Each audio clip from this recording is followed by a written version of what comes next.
High school PS Patel 39 वर्षનો મારો અનુભવ છે એનો હું ટીચિંગમાં ઉપયોગ કરું છું। મારી જુદી જુદી મેથડ જે હું સમજાવતો જાઉં છું। ગુજરાત રાજ્ય લેવલે કેઆરપી આરપી તેમજ શિક્ષણના તમામ ક્ષેત્રોમાં લેખન સહિત તમામ જગ્યાએ કામ કરેલું છે। એવા મારા બહોળા અનુભવનો હું ઉપયોગ મારા ટીચિંગ દરમિયાન કરું છું। મારો લાભ અવશ્ય લેજો એવું ખાસ જણાવું છું। Good morning all friends. છેલ્લે આપણે રેડોક્સ પ્રક્રિયાઓના પ્રકારો જોઈ રહ્યા છીએ। એમાં બે ટાઈપના પ્રકારો જોઈ રહ્યા। એક લીધું તો આપણે સંયોગીકરણ। સંયોગીકરણમાં શું થાય તો a + b gives નિપજ। એટલે અર્થ એવો થયો કે રાસાયણિક પ્રક્રિયામાં ભાગ લેતા જે પ્રક્રિયકો છે તે પૈકીનો ઓછામાં ઓછો એક અથવા તો બંને એક તત્વ સ્વરૂપ હોવા જોઈએ અને સંયોજન બનતું હોવું જોઈએ। તો એ સંયોગીકરણની પ્રક્રિયા કહેવાશે। એમાં આપણે કાલે જોઈ ગયા છે દહનની તમામ પ્રક્રિયાઓ એ સંયોગીકરણની પ્રક્રિયાઓ કહેવાશે। કારણ કે કોઈ પણ પદાર્થની દહનની પ્રક્રિયા દરમિયાન હવામાંનો ઓક્સિજન જે તે તત્વ હોય કે પછી સંયોજન હોય એની સાથે જોડાતું હોય છે। પણ ઓક્સિજન તત્વ જોડાતું હોવાને કારણે કોઈ એક તત્વ હોય તો પણ એ સંયોગીકરણની પ્રક્રિયા તરીકે ઓળખાશે। ચલો ત્યારબાદ બીજી પ્રક્રિયા આપણે જોઈ ગયા હતા વિઘટન। ચલો વિઘટનમાં સંયોજન હોય તેનું એ સંયોજન તૂટે છે અને તેમાંથી બે અથવા બે કરતા વધુ નિપજો બને તે પૈકી ઓછામાં ઓછી એક નિપજ તરીકે કોઈ તત્વ હોવું જોઈએ તો તેને પણ વિઘટન પ્રક્રિયા કહે છે। આ બે ટાઈપની પ્રક્રિયાઓ આપણે જોઈ ગયા છે। હવે ત્રીજા પ્રકારની પ્રક્રિયાઓ ઉપર આવીએ છીએ। ત્રીજો પ્રકાર લઈએ છે ધ્યાન રાખજો તો એને કહેવાશે વિસ્થાપન પ્રક્રિયા। विस्थापन प्रक्रिया। चलो विस्थापन प्रक्रियाओनी विस्तृत चर्चा છે ખાસ અગત્યની છે મિત્રો બરોબર યાદ રાખવાની છે। આમ તો પહેલા તો વિસ્થાપન શબ્દનો અર્થ શું થાય તો કોઈ એક સ્થાન ખાલી કરે તે જ સ્થાન ઉપર અન્ય ગોઠવાય ત્યારે તેવી ઘટના એ વિસ્થાપનની ઘટના કહેવાય।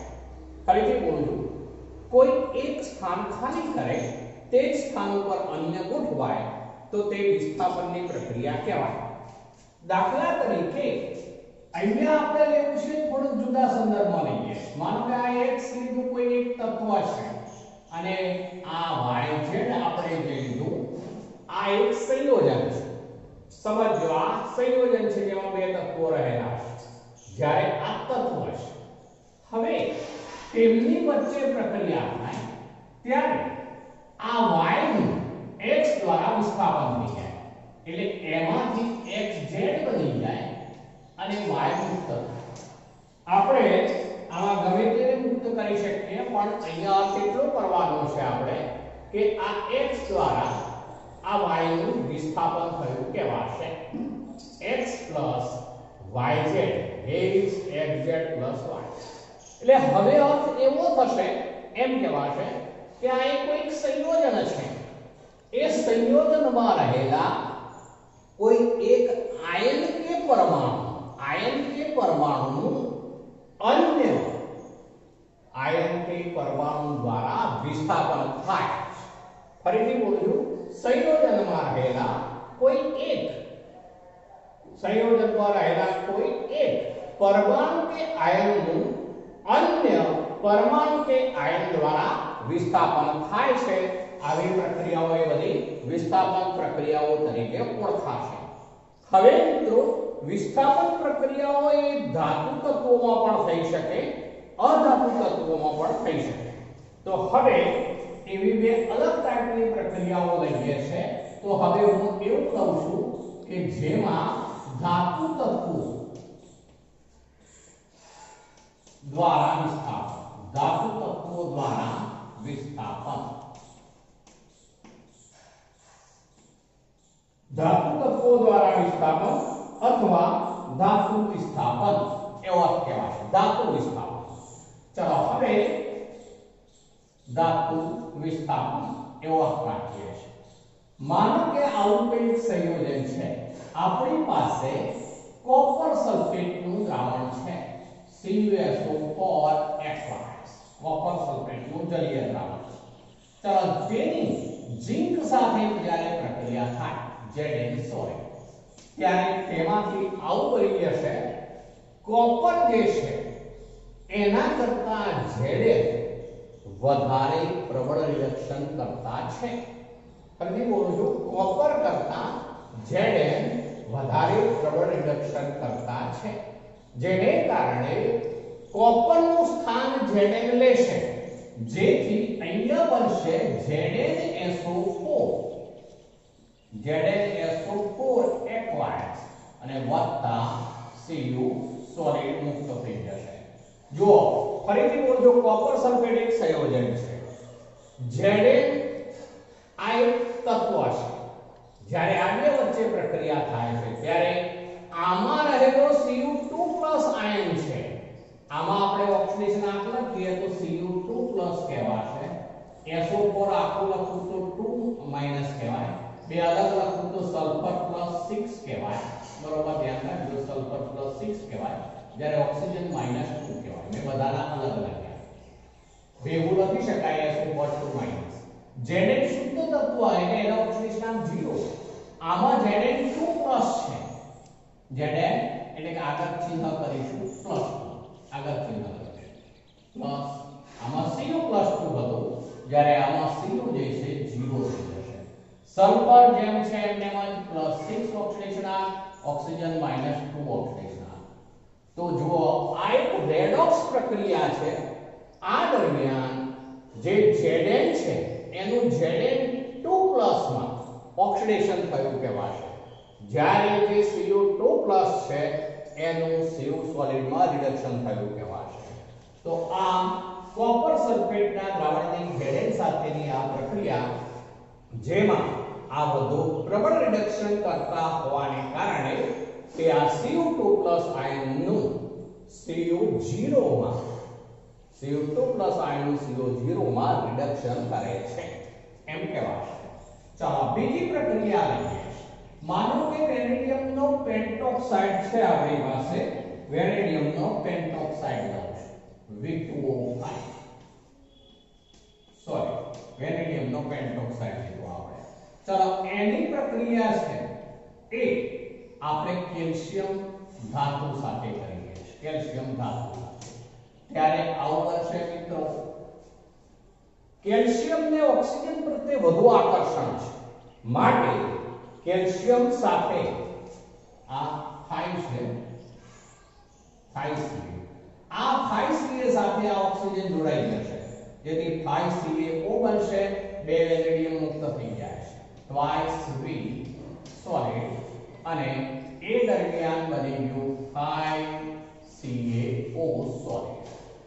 ચલો અહીંયા આ વેનેડિયમનો ઓક્સિડેશન આંક +5 છે. આ વેનેડિયમ શુદ્ધ તત્વ કહેવાશે, 0 ઓક્સિડેશન આંક. એટલે વેનેડિયમનું શું થયું કહેવાય તો રિડક્શન. વેનેડિયમનું રિડક્શન થયું. ઓક્સિજન નોર્મલી હોવાથી આ -2 છે, આ ઓક્સિજન નોર્મલી હોવાથી -2 છે, એટલે પ્રેક્ષક છે. જેમ પેલામાં સલ્ફર પ્રેક્ષક છે, ઓક્સિજન પણ પ્રેક્ષક છે, તો એ રીતે અહીંયા ઓક્સિજન પ્રેક્ષક છે. ચલો Ca શુદ્ધ તત્વ છે એટલે 0 ઓક્સિડેશન આંક, આમાં Ca નો ઓક્સિડેશન આંક +2 કહેવાશે. તો આ રીતે અહીંયા આપણે એવું કહેવાશે કે Ca નું શું થયું છે, Ca2+ નો ઓક્સિડેશન. જો Ca નું Ca2+ નો ઓક્સિડેશન થયું છે એવું કહેવાશે, જ્યારે વેનેડિયમ +5 જે છે એનું વેનેડિયમ 0 માં રિડક્શન થયું છે. ઓક્સિડેશન આંકમાં ઘટાડો થવાની પ્રક્રિયા એટલે રિડક્શન, બરોબર ને? એટલે આમાં Ca એ રિડક્શન કરતા છે, જેના દ્વારા વેનેડિયમ +5 નું વેનેડિયમ 0 માં રિડક્શન થયું છે એમ કહેવાશે.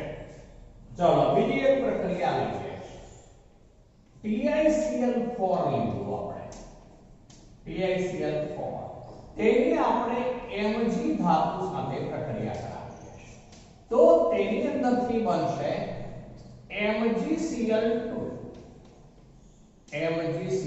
બનશે પ્લસ ચલો MgCl2 તો આને બે વડે ગુણી દેવું પડશે આપણે એટલે આ ટ્વાઇસ MgCl2 અને ટિટેનિયમ ધાતુ તરીકે મુક્ત થઈ જશે ચલો હવે અહીંયા TiCl4 માંથી Ti4+ કહેવાશે એ Ti4+ નું Mg2+ દ્વારા વિસ્થાપન થયું કહેવાશે જો અહીંયા Ti જે છે એ +4 ઓક્સિડેશનના Cl જે છે -1 ઓક્સિડેશનના Mg શુદ્ધ તત્વ એટલે 0 ઓક્સિડેશનના અહીંયા Mg નો ઓક્સિડેશનના +2 છે Cl નો ઓક્સિડેશનના -1 છે અને Ti નો ઓક્સિડેશનના 0 થયો શુદ્ધ તત્વ એટલે તો આમ Mg એ રિડક્શન કર્તા તરીકે વર્તે છે જેના દ્વારા Ti4+ નું Ti0 માં રિડક્શન થયું કહેવાશે Ti4+ નું Ti0 માં રિડક્શન થયું કહેવાશે ચાલો બીજી એક પ્રક્રિયા લઈએ છે એમાં એને બદલે આપણે Cr2O3 સોલિડ લઈએ ચાલો એની પ્રક્રિયા ટ્વાઇસ Al સોલિડ સાથે કરાવીએ તો તેની અંદરથી બની જશે Al2O3 સોલિડ અને બીજું બની જશે ટ્વાઇસ Cr સોલિડ ચાલો આમાં Cr આમાં 3 ગુણા 6 એવા બે Cr માટે 6 વાળે એક Cr નો કેટલો થવાનો +3 આમ વડે ગણતા આવડી જવું જોઈએ હવે ઓક્સિડેશનના મેં તમને પહેલેથી કહ્યું તો ઓક્સિડેશન આંક શોધવાના નિયમો વ્યવસ્થિત તૈયાર કરવાના આખો આ ચેપ્ટર એની પર આધારિત નીટ જેડબલના પ્રશ્નો પણ એની પર આધારિત માટે વ્યવસ્થિત તૈયાર કરી દેવાનું ઓક્સિજન -2 એલ્યુમિનિયમ શુદ્ધ તત્વ એટલે 0 આમાં એલ્યુમિનિયમ 3 ગુણા 6 બે એલ્યુમિનિયમ માટે એક એલ્યુમિનિયમ +3 ઓક્સિજન -2 ચલો Cr શુદ્ધ તત્વ એટલે 0 ચલો અહીંયા એલ્યુમિનિયમ જે છે રિડક્શન કર્તા તરીકે વર્તે છે જેના દ્વારા Cr3+ નું Cr0 માં રિડક્શન થયું છે જો Cr3+ નું Cr0 માં રિડક્શન થયું છે તો અહીંયા આ બધા જ ધાતુ તત્વો છે જે રિડક્શન કર્તા તરીકે વર્તે છે જેમની પોતાની ઇલેક્ટ્રોન મુક્ત કરવાની વૃત્તિ વધારે પ્રબળ છે ફરીથી બોલું છું આની સાપેક્ષમાં આની ઇલેક્ટ્રોન મુક્ત કરવાની વૃત્તિ વધારે પ્રબળ માટે એ પ્રક્રિયા થઈ શકશે તો આમ રિડક્શન કર્તા તરીકે જે કોઈ ધાતુઓ વર્તે તેમની ઇલેક્ટ્રોન મુક્ત કરવાની વૃત્તિ ઇલેક્ટ્રોન ગુમાવવાની વૃત્તિ એ વધારે પ્રબળ છે એવો અર્થ થશે માટે તેઓ રિડક્શન કર્તા તરીકે વર્તે છે ચલો પહેલી પ્રક્રિયામાં Zn દ્વારા Cu2+ નું Cu સોલિડ માં રિડક્શન થયું બીજી પ્રક્રિયામાં કેલ્શિયમ દ્વારા V+5 નું જે છે એ વેનેડિયમ સોલિડ માં રિડક્શન થયું ત્રીજી પ્રક્રિયામાં Mg રિડક્શન કરતા દ્વારા Ti4+ નું Ti માં રિડક્શન થયું આ એલ્યુમિનિયમ રિડક્શન કરતા દ્વારા Cr3+ નું Cr માં રિડક્શન થયું કહેવાશે તો આ ધાતુ વિસ્થાપન છે અહીંયા આ પણ બધી ધાતુઓ છે વિસ્થાપન પામે છે એ પણ ધાતુઓ છે જો વિસ્થાપન પામે છે એ પણ ધાતુઓ છે માટે ધાતુનું ધાતુ દ્વારા વિસ્થાપન એવો અર્થ કહી શકાય તે ધાતુ તત્વો દ્વારા વિસ્થાપન એવું કહી શકાશે તો આ અહીંયા જે રિડક્શન પામનાર ધાતુ હોય એને ઇલેક્ટ્રોન મુક્ત કરવાની વૃત્તિ વધુ પ્રબળ છે આ રિડક્શન પામનાર ધાતુ ની સાપેક્ષમાં જે રિડક્શન કર્તા તરીકે વર્તે છે તેમની ઇલેક્ટ્રોન ગુમાવવાની ઇલેક્ટ્રોન મુક્ત કરવાની વૃત્તિ વધારે પ્રબળ છે ચાલો તો આ આપણે ધાતુ તત્વો દ્વારા વિસ્થાપનની વાત કરી હવે આવીએ છે આપણે આ ઈ લીધું ધાતુ તત્વો દ્વારા હવે બી લઈએ છે અધાતુ તત્વોમાં વિસ્થાપન અધાતુ વિસ્થાપન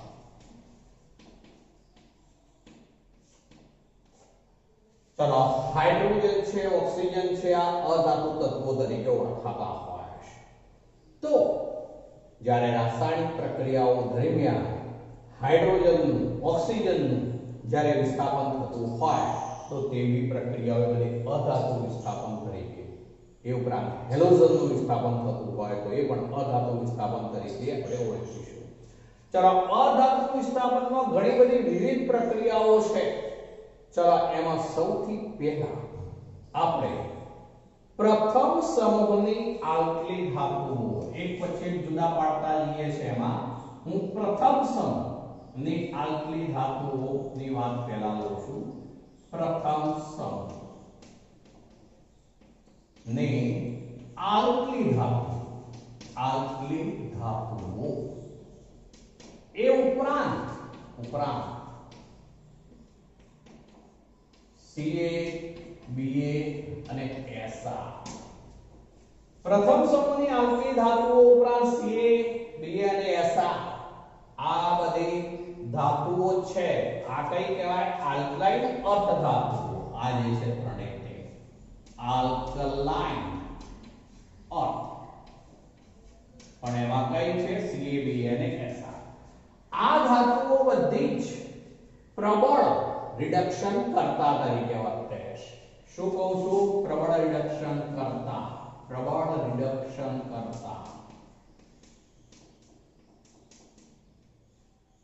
જે બીજાનું સરળતાથી રિડક્શન કરાવશે તે પોતે ઝડપથી ઇલેક્ટ્રોન મુક્ત કરી શકે, બીજાનું ઝડપથી રિડક્શન કરાવશે માટે રિડક્શન કરતા કહેવાય.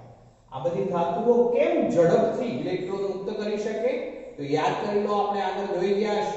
પ્રથમ સમૂહની ધાતુઓમાં સંયોજકતા કોષની ઇલેક્ટ્રોન રચના NS1, બીજા સમૂહની ધાતુઓની સંયોજકતા કોષની ઇલેક્ટ્રોન રચના NS2. તેમની બાહ્યતમ કક્ષામાંના ઇલેક્ટ્રોન જે છે તેમનું કેન્દ્ર તરફનું આકર્ષણ નબળું હોય છે, જેથી તેઓ સરળતાથી ઇલેક્ટ્રોન મુક્ત કરે છે. તેમની આયનિક અને એન્થાલ્પીના મૂલ્યો ઓછા હોય છે, યાદ કરાવી દઉં છું, માટે તેઓ સરળતાથી ઇલેક્ટ્રોન મુક્ત કરવાની વૃત્તિ ધરાવે છે. આ બધા જે તત્વો છે તેઓ ઠંડા પાણીમાંથી પણ ડાયહાઇડ્રોજન વાયુને મુક્ત કરે છે. ચલો એની પ્રક્રિયાઓ લઈએ. ચલો હવે આપણે એને લઈએ છે, સોડિયમ ધાતુ છે.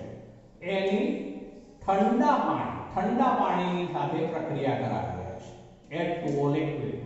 ત્યારે તેમાંથી NaOH aqueous બનશે, NaOH aqueous, અને H2 વાયુ તરીકે મુક્ત થશે. હવે આને બેલેન્સ કરવું પડે આપણે. તો બેલેન્સ કરવા માટે હું પહેલા તો Na ને 2 વડે ગુણી દઉં છું, જેથી NaOH પણ 2 થઈ જશે. ચલો હવે ઓક્સિજન જે છે 2 થયા જુઓ, માટે આને પણ 2 વડે ગુણી દઈશું.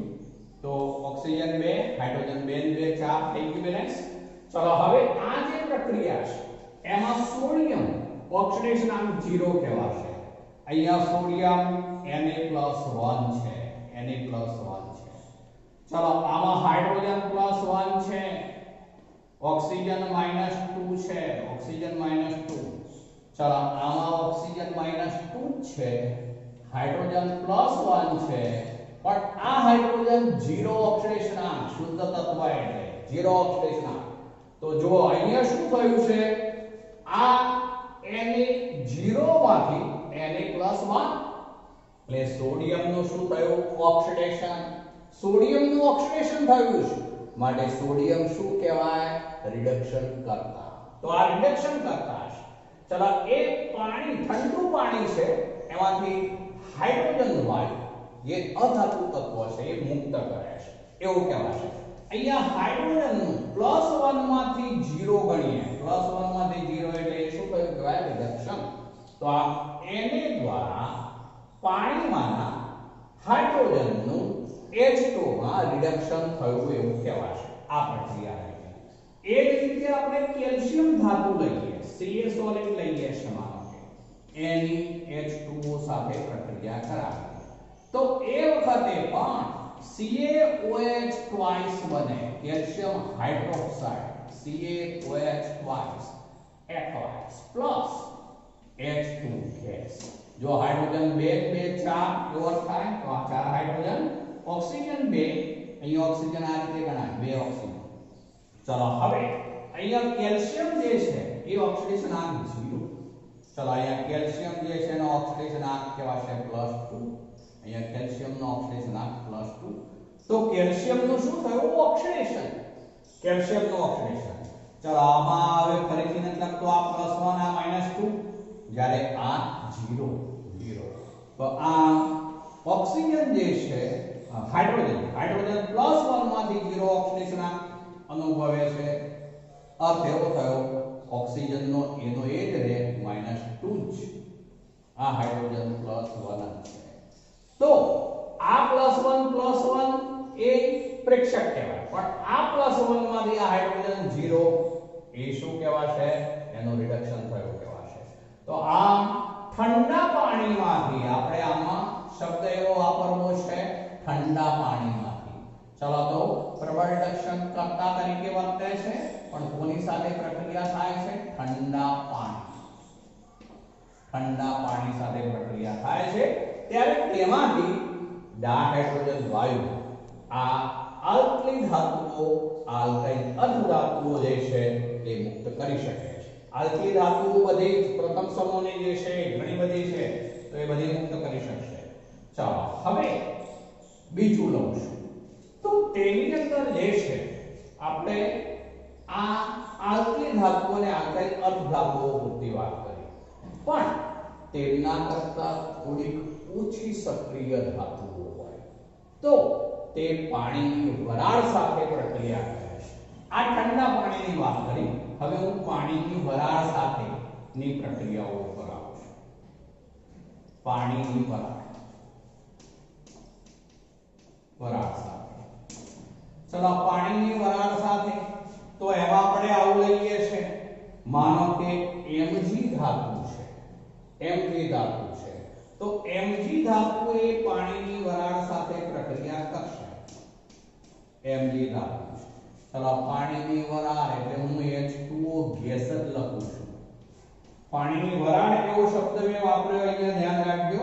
તો એની સાથે જ્યારે એને ગરમ કરવામાં આવે છે ત્યારે તેમાંથી બને છે MgOH twice. MgOH twice બને છે અને બીજું બને છે H2 ગેસ. ચલો હવે આને પણ બેલેન્સ કરી લઈએ આપણે પહેલા. તો આ O2 થયા તો આને 2 વડે ગુણવું પડે. ચલો હાઇડ્રોજન 4 થયા તો આ 2 હાઇડ્રોજન ને 2 આ 4 થઈ ગયું બેલેન્સ. અહીંયા Mg ઓક્સિડેશન આંક શું કહેવાશે? 0 ઓક્સિડેશન આંક. અહીંયા Mg નો ઓક્સિડેશન આંક શું કહેવાય? તો +2. O - 2 હાઇડ્રોજન +1 એટલે ટોટલ ગણીએ તો આમ થાય -1 OH માટે. લેવા 2 છે, અલગ અલગ કરીએ તો ઓક્સિજન -2 કહેવાય, હાઇડ્રોજન +1 કહેવાય. આ હાઇડ્રોજન 0. તો અહીંયા શું થયું? Mg0 માંથી Mg+2 એટલે કે ઓક્સિડેશન થયું. જ્યારે અહીંયા હાઇડ્રોજન +1 માંથી 0, હાઇડ્રોજન +1 માંથી 0 એવો અર્થ થયો, માટે એમાં રિડક્શન થયું. ચાલો બીજી ધાતુ લઈએ છે આપણે. Fe ધાતુ છે માનો કે. ચાલો Fe ધાતુ સાથે પાણીની વરાળની પ્રક્રિયા થાય ત્યારે તેમાંથી બને છે Fe2O3 સોલિડ વત્તા H2 ગેસ. Fe2O3 સોલિડ વત્તા H2 ગેસ. ચલો હવે આ પ્રક્રિયામાં શું થયું? બેલેન્સ કરીએ પહેલા. Fe2 તો આને 2 વડે ગુણવું પડશે આપણે. ચલો હવે Fe2O3 એટલે ઓક્સિજન 3 કરવા માટે આને 3 વડે ગુણવું પડશે. તો હાઇડ્રોજન 3 ગુણા 6 માટે આ 3H2 ગેસ. 3H2 gas. ચલો તો આ રીતે આ Fe2O3 સોલિડ વત્તા 3H2 ગેસ. બરોબર? અહીંયા Fe નો ઓક્સિડેશન આંક 0 છે. શુદ્ધ તત્વ એટલે. ચલો અહીંયા Fe નો ઓક્સિડેશન આંક ગણીએ તો 3 ગુણા 6 2 Fe માટે અને 1 Fe નો થાય +3. ઓક્સિજન તો -2. ચલો હાઇડ્રોજન 0. ચલો અહીંયા જે છે હાઇડ્રોજન +1 ઓક્સિજન -2.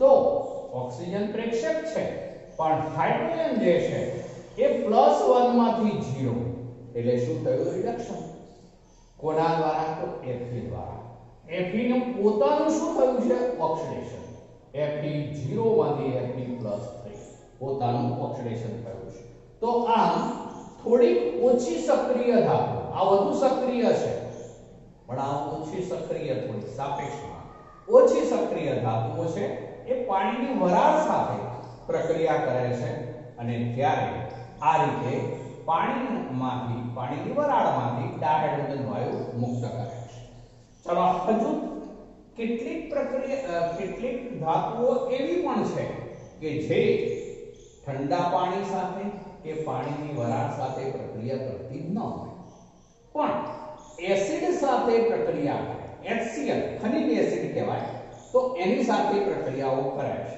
એસિડ સાથે પ્રક્રિયાઓ કરતી હોય તેવી પ્રક્રિયાઓ તો એમાં એસિડ સાથે પ્રક્રિયા ચલો એસિડ સાથેની પ્રક્રિયાવાળી ધાતુઓની વાત કરીએ તો તેમાં દાખલા તરીકે આપણે Zn ધાતુ લઈએ Zn સોલિડ વત્તા HCl aqueous ચલો એમાંથી થશે ZnCl2 બને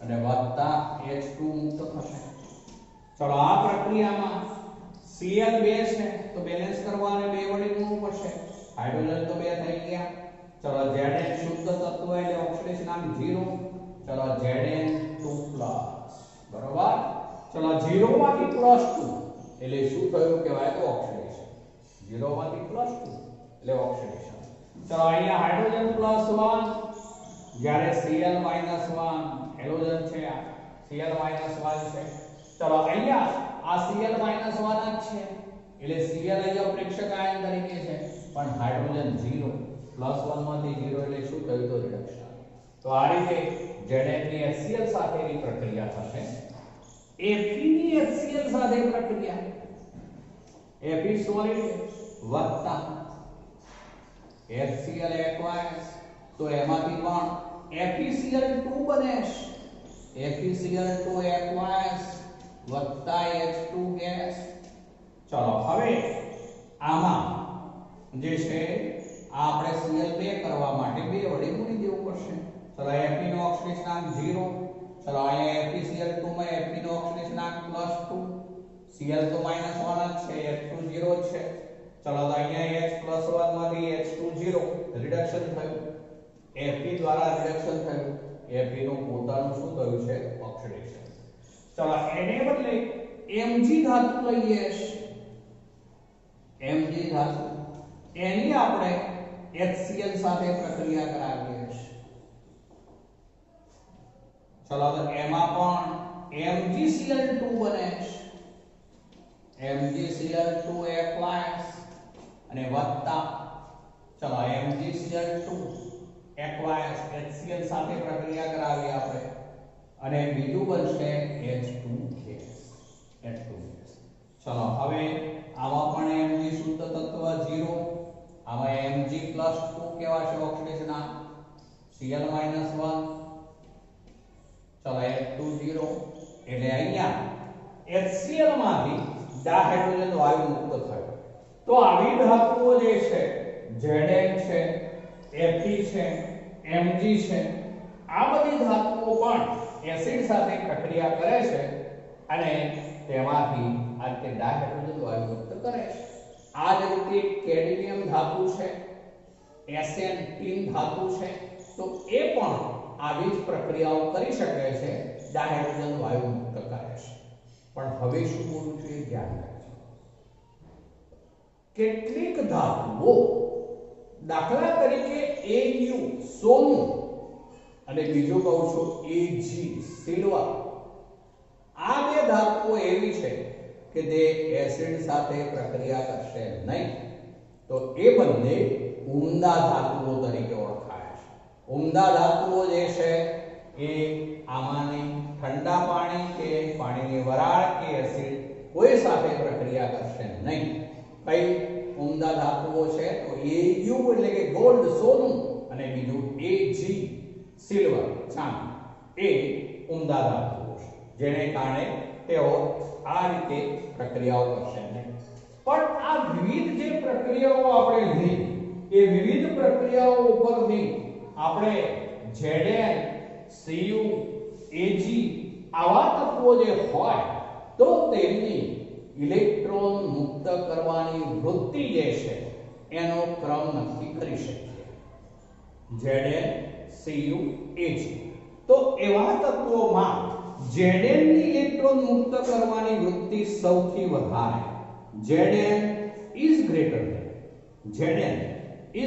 than ચલો પછી આવે Cu is greater than પછી આવે Ag આ જે મેં ત્રણ તત્વો અત્યારે ગોઠવ્યા છે આ રીતે ઘણા બધા તત્વોને આપણે આગળ ઉપર ગોઠવીશું પણ આની ઇલેક્ટ્રોન મુક્ત કરવાની વૃત્તિ સૌથી વધુ એના કરતા આની ઓછી અર્થ એવો થશે આ ત્રણ તત્વોની મેં ગોઠવણી કરી છે અત્યારે ઇલેક્ટ્રોન મુક્ત કરવાની વૃત્તિ અથવા તો તેમની પ્રતિક્રિયાત્મકતાનો ક્રમ એવું કહેવાય સક્રિયતાનો ક્રમ એમની ક્રિયાશીલતાનો ક્રમ એ Zn is greater than Cu is greater than Ag છે બીજી રીતે પણ બોલી શકાય રિડક્શન કર્તા તરીકેનો ક્રમ કયો ક્રમ કહું છું તો રિડક્શન કર્તા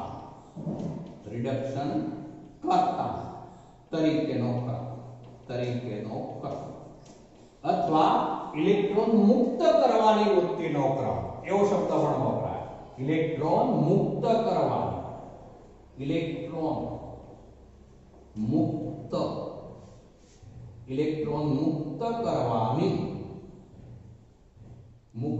કરવાનો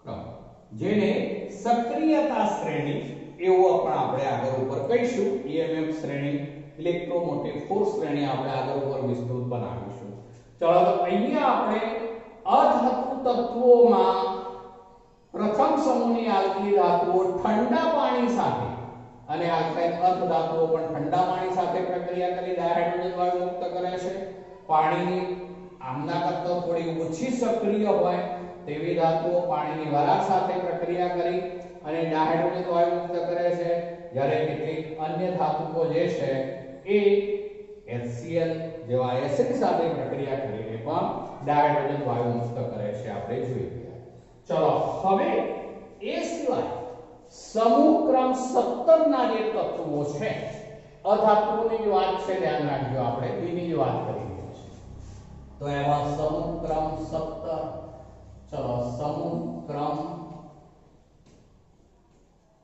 17 ચલો એ ઓક્સિડેશન કર્તા તરીકેની વૃત્તિ કહેવાશે ઓક્સિડેશન કર્તા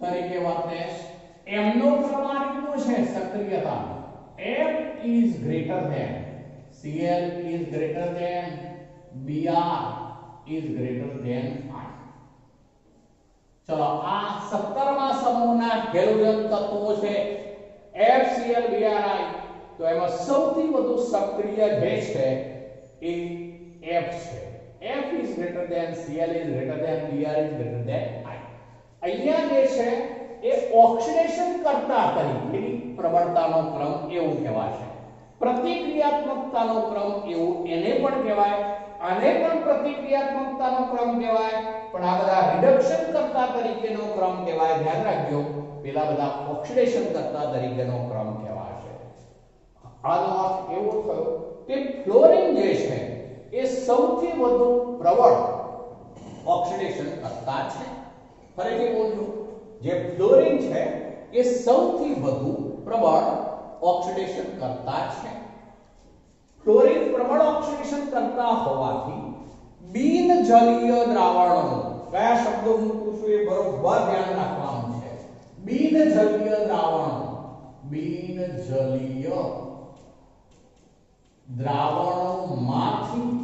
દ્રાવણોમાંથી બિનજલીય ને પાણી વગરના પાણી ન હોવું જોઈએ બિનજલીય દ્રાવણોમાંથી ક્લોરાઇડ બ્રોમાઇડ અને આયોડાઇડ જે છે તેમનું ફ્લોરિન દ્વારા વિસ્થાપન થાય છે. બિનજલીય દ્રાવણોમાંથી fluorine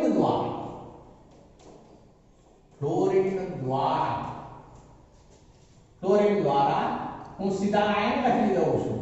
Cl minus Br minus I minus નું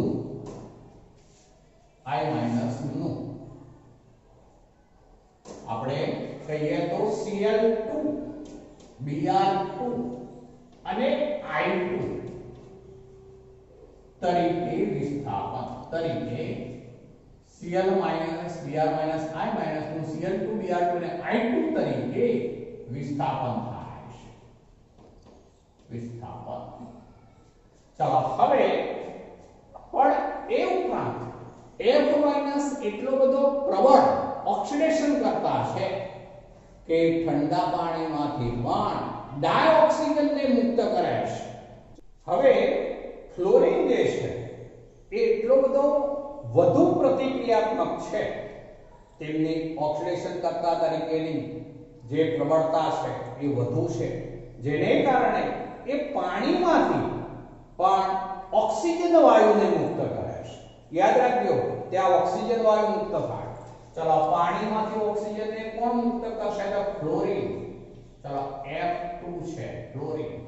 ચલો એની પ્રક્રિયા જ્યારે પાણી સાથે થાય H2O લિક્વિડ, ત્યારે તેમાંથી HF બનશે અને O2 મુક્ત થશે. ચલો એમાંથી HF બની જશે અને આ દરમિયાન O2 ઓક્સિજન વાયુ તરીકે મુક્ત થશે. હવે ફ્લોરિન 2 છે અને હાઇડ્રોજન પણ 2 છે, પણ ઓક્સિજન 2 કરવા પડશે પહેલા, એટલે આને 2 વડે ગુણી દઈએ. હાઇડ્રોજન 4 થયા, હાઇડ્રોજન 4 કરવા અને 4 વડે ગુણીએ તો ફ્લોરિન 4 થયા, માટે આ 2F2 લઈશું.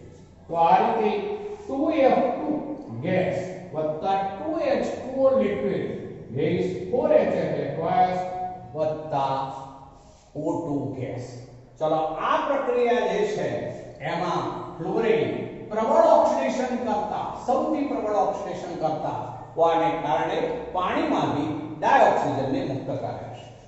ચાલો અહીંયા ફ્લોરિનનો ઓક્સિડેશન આમ 0, અહીંયા ફ્લોરિનનો શું થવાનું તો -1. ચલો ફ્લોરિનનું શું થયું તો રિડક્શન. ચલો અહીંયા હાઇડ્રોજન +1 પણ ઓક્સિજન -2. ચલો આમાં હાઇડ્રોજન +1 એટલે હાઇડ્રોજન પ્રેક્ષક છે, પણ ઓક્સિજનનો ઓક્સિડેશન આમ 0 થઈ ગયો. તો આ ઓક્સિજન -2 માંથી 0 એટલે ઓક્સિજનનું શું થયું? ઓક્સિડેશન. કોણે કરાવ્યું તો ફ્લોરિને, માટે ફ્લોરિન ઓક્સિડેશન કરતા છે. ફ્લોરિન ઓક્સિડેશન કરતા છે આ પ્રક્રિયામાં.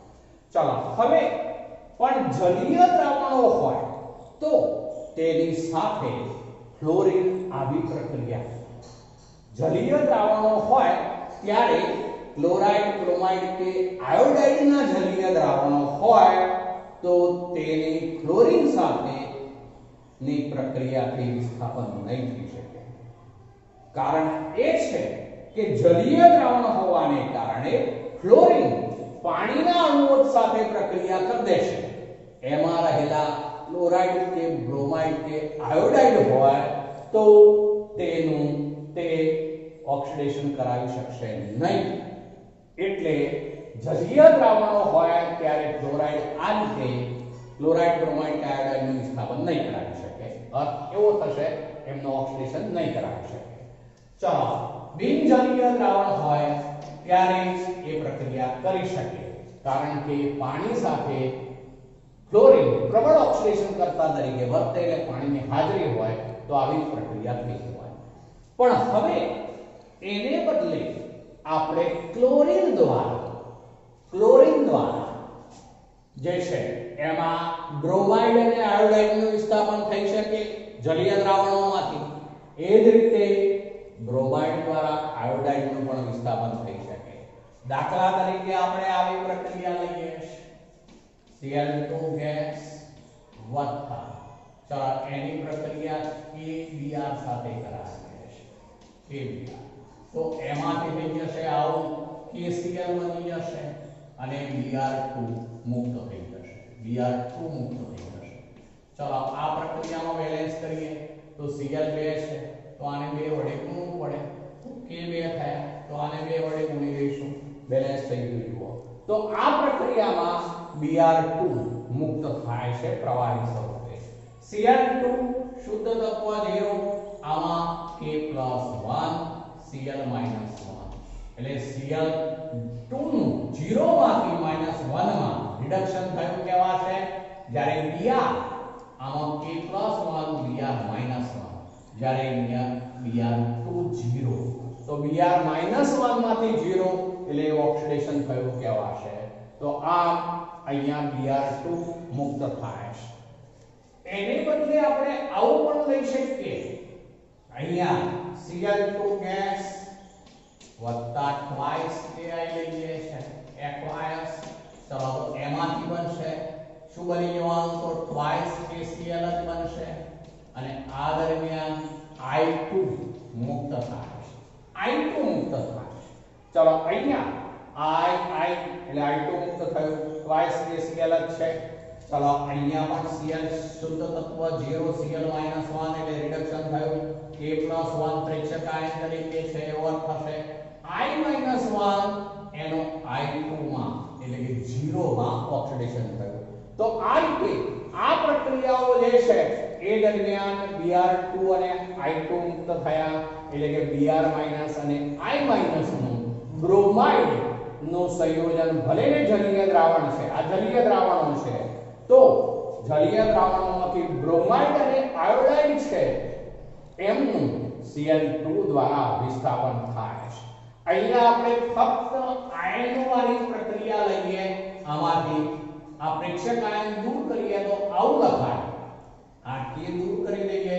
તો એ વખતે હું ડાયરેક્ટ બોલું છું તો આવું થઈ જાય Cl2 ગેસ વત્તા twice Br minus aqueous gas ચલો એમાંથી થવાનું ટ્વાઇસ Cl માઈનસ aqueous વત્તા Br2 લિક્વિડ આવું લખી શકાય એ જ રીતે Cl2 આ પ્રક્રિયા માટે Cl2 ગેસ વત્તા twice I minus aqueous gas ચલો એમાંથી ટ્વાઇસ Cl માઈનસ aqueous વત્તા I2 સોલિડ આવું લખી શકાય હવે આ બંને Br2 અને I2 જે છે એ કાર્બન ટેટ્રાક્લોરાઇડ નો દ્રાવ્ય છે Cl2 અને Br2 કાર્બન ટેટ્રાક્લોરાઇડ CCl4 ના દ્રાવકમાં એક દ્રાવ્ય છે જેને કારણે આ જે છે એ ચીકણી રંગનું દ્રાવણ બનાવે જ્યારે આ જે છે જાંબલી રંગનું દ્રાવણ બનાવે તો આ આપેલા સંયોજનોમાં જ્યારે બ્રોમાઇડ કે આયોડાઇડ ની કસોટી કરવી હોય ત્યારે આ કસોટી તરીકે લેયર કસોટી તરીકે ઓળખાય છે સ્તર કસોટી તો આ બંને પ્રક્રિયાઓ જે છે એ સ્તર કસોટીમાં ઉપયોગી છે સ્તર કસોટી કહેવાય સ્તર કસોટી લેયર કસોટી એની અંદર ઉપયોગી છે સ્તર કસોટી તરીકે ઉપયોગી છે અને આ જ પ્રમાણે આપણે Cl2 ની જગ્યાએ Br2 લઈએ તો તેની આવી પ્રક્રિયા થઈ શકશે Br2 આપણે લઈએ છે તેની ટ્વાઇસ Ki સાથે પ્રક્રિયા કરાવીએ છે માનો કે ટ્વાઇસ Ki સાથે તો તેમાંથી આવું બની જશે Br માઈનસ બની જવાનું ટ્વાઇસ Br માઈનસ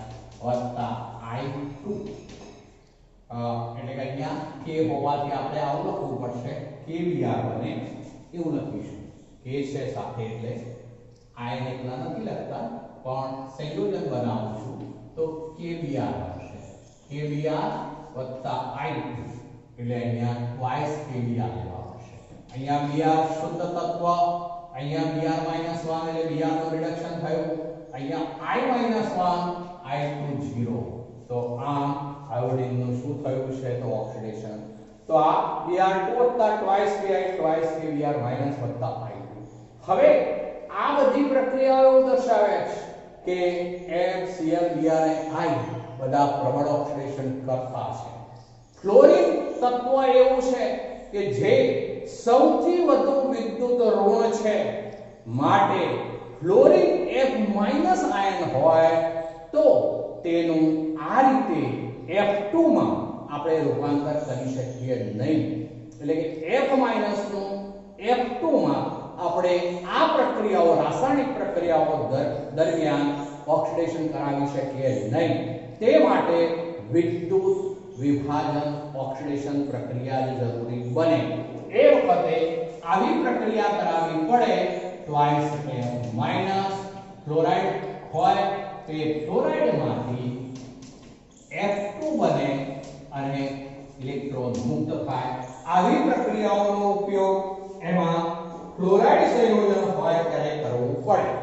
અન્ય સંયોજનો હોય ત્યારે આપણે જનરલ કહીએ તો twice X minus gas H2 gas plus 2 electron. આવી પ્રક્રિયાઓ દ્વારા આપણે હેલોજન મેળવી શકીએ. પણ ક્લોરાઇડ આયનનું રાસાયણિક પ્રક્રિયા દ્વારા તો નહીં કરી શકીએ. એમાં વિદ્યુત ઓક્સિડેશન કરાવવું પડે. વિદ્યુત ઓક્સિડેશન પહેલી પ્રક્રિયા છે વિદ્યુત ઓક્સિડેશન છે, જ્યારે આ રાસાયણિક પ્રક્રિયા છે. રાસાયણિક પ્રક્રિયા તો એવો આપણે ડિફરન્સ પાડી શકીશું. તો આ અધાતુ તત્વો જે છે એમાં 17મા સમૂહના તત્વો બધા ઓક્સિડેશન કરતા F is greater than Cl is greater than Br is greater than I. ચલો તો મિત્રો આજે એટલે સુધી રાખીએ.